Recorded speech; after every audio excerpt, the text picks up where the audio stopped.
पहले रोहित और विराट और फिर एमएस धोनी को पैट कमिंस ने रुलाया। इस मैच से पहले तमाम इंडियंस कह रहे थे कि माही भाई इस पैट कमिंस ने और हेड ने मिलकर बड़ा रुलाया है, 140 करोड़ भारतीयों को खामोश कर दिया था। इस मैच से कमिंस ने पहले कह दिया था कि I want to make crowd silent, आप इससे बदला जरूर लीजिएगा। कमिंस ने शायद समझ रहे थे कि इस वजह से कह रहे थे कि भाई एमएस धोनी जो वो स्मार्ट है, लेकिन जब ये मैच खत्म हुआ तो नतीजा निकला कि एक्चुअली में कमिंस आउट स्मार्ट कर दिए। एमएस धोनी और सीएसके को 35,992 लोग की मौजूदगी में एमएस धोनी के और सीएसके को एक तरफा मुकाबले में पैट कमिंस की टीम ने हरा दिया। हालांकि धोनी की टीम की हार आखिरी के 7 ओवरों में होती है और एसआरएच की जीत जो है उसकी गाथा शुरुआत के 7 ओवरों में लिखी जाती है। एक तरफ एसआरएच थी जिसने एमएस धोनी और उनके धुरंधरों को, जिसमें धोनी भी शामिल थे, उनको कुल मिलाकर 50 रन ही दिए थे। आखिरी के 7 ओवर में 42 गेंदों पर 50 रन और 3 विकेट निकाल दिए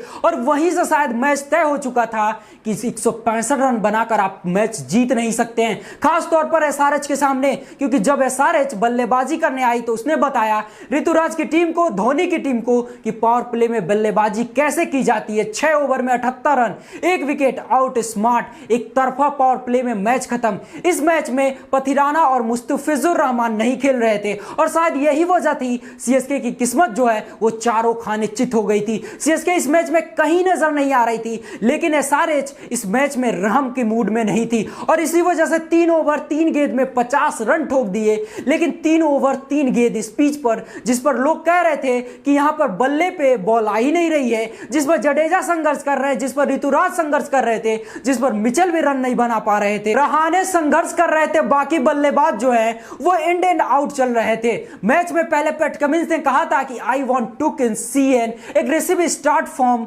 एसआरएच, और ऐसा लगता है कि आईपीएल 2024 में एसआरएच अपनी एग्रेसिव क्रिकेट के लिए जानी जाएगी, क्योंकि केकेआर के सामने जब वो आए तो 65 पर 1 ठोक दिया था पावर प्ले में, एमआई के सामने आए तो रिकॉर्ड और बड़ा किया, 81 पर 1 ठोक दिया, और जीटी के सामने आए तो 56 पर 1 था, और सीएसके के सामने एक स्लो पिच पर टर्निंग टेक पर 78 पर 1 ठोक दिया, जो कमाल का पावर प्ले स्कोर है। सीएसके के इतिहास में अगर आप पावर प्ले की हाईएस्ट स्कोर की बात करेंगे तो ये जो मैच था, धोनी के इतिहास में अगर आप बात करेंगे तो पावर प्ले में थर्ड सबसे बुरी परफॉर्मेंस थी, क्योंकि इससे पहले आरआर के सामने 81 रन मारे थे, 2021 में एलएसजी ने 80 रन और 78 रन और एसआरएच ने आज मारे थे, 78 रन एमआई ने भी मारे थे 2008 में, और बीते 16-17 सालों में यहां पर आपको सिर्फ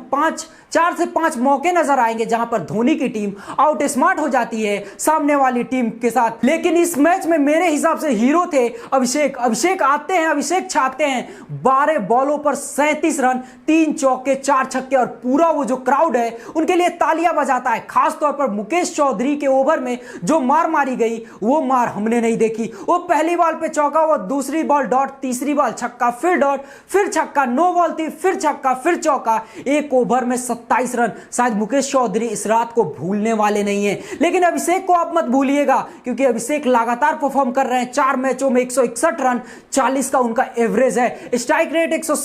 217 का है, 12 चौके, इसमें कहीं ज्यादा छक्के जो 15 हैं। ऐसे लगता है कि युवराज सिंह जो इन्वेस्टमेंट की थी वो अभिषेक शर्मा में नजर आती है, और इस आईपीएल में 2 बल्लेबाज ऐसे नजर आते हैं जो शायद युवराज की झलक दिखाते हैं, एक अभिषेक शर्मा, दूसरा शिवम दुबे। सीएसके की कोशिश अच्छी थी लेकिन आखिरी ओवर में रन नहीं बने, इसके वजह से 165 रन पर सिमट जाती है। लेकिन सीएसके की तरफ से शिवम दुबे ने 24 बॉलों पर 45 रन बनाए, 2 चौके 4 छक्के, और कमाल की बल्लेबाजी वो कर रहे हैं। हालांकि किस्मत जो है वो कप्तान ऋतुराज की खराब हो गई है, हालांकि पैट कमिंस की अच्छी कप्तानी से एसआरएच मैच जीत जाती है। वेल, आपको कैसी लगी एसआरएच की पारी और पैट कमिंस की कप्तानी, कमेंट सेक्शन में जरूर बताएं, और ऐसी जानकारी पाने के लिए हमारे यूट्यूब चैनल को सब्सक्राइब जरूर करें। धन्यवाद, जय हिंद।